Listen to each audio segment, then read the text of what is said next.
L'information est la première matière de l'histoire et l'actualité en ces derniers temps au Burkina Faso est en elle-même une illustration. Entre sécurité, initiatives économiques, diplomatie et chantier d'infrastructure, plusieurs faits ont marqué la vie nationale.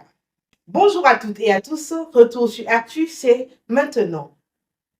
Sur le plan sécuritaire, l'Académie militaire Georges Namoineau a célébré le 13 mars 2026 la sortie de sa deuxième promotion spéciale. Au total, 90 nouveaux sous-lieutenants rejoignent les rangs de l'armée burkinabé.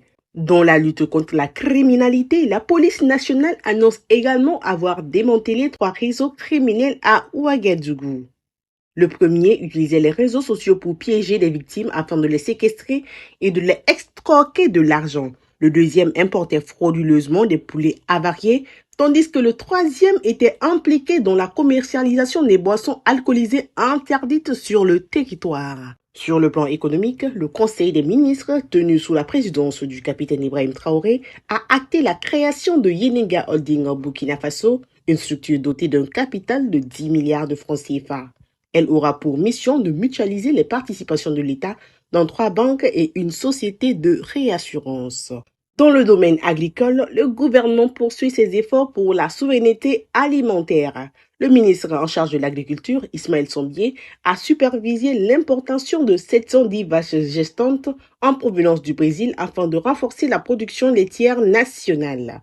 Parallèlement, près de 3000 jeunes agriculteurs sont en formation dans le cadre de l'initiative présidentielle pour la production agricole et l'autosuffisance alimentaire. Au niveau diplomatique, un émissaire de l'administration de Donald Trump a rencontré les autorités burkinabées pour discuter d'une nouvelle vision de coopération fondée sur un partenariat d'égal à égal et le respect de la souveraineté.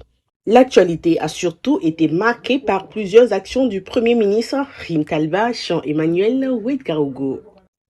En visite dans la région des Cascades, le chef du gouvernement s'est d'abord rendu à Bobo-Dioulasso, à l'usine de transformation de tomates de la société burkinabé de tomates Sopto. Cette usine industrielle issue de l'actionnariat populaire joue un rôle important dans la transformation et la valorisation de la production locale. Le Premier ministre a ensuite procédé à Bérigadougou au lancement officiel des travaux de réhabilitation de la rue de Bobo-Dioulasso-Banfora ainsi que la construction et du bitumage de l'axe Banfora-Orodara.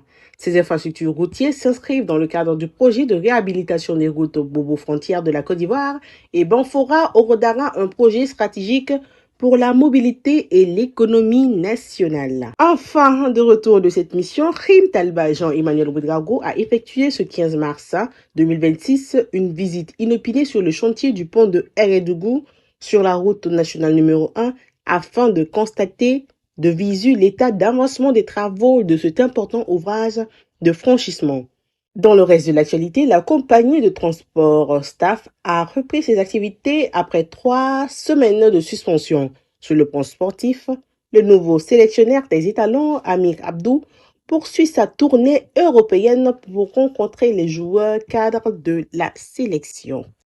Et c'est tout pour ce recap de l'actualité. Merci de nous avoir suivis. Bonne suite de programme sur Burkina 24 et que Dieu bénisse le Burkina Faso.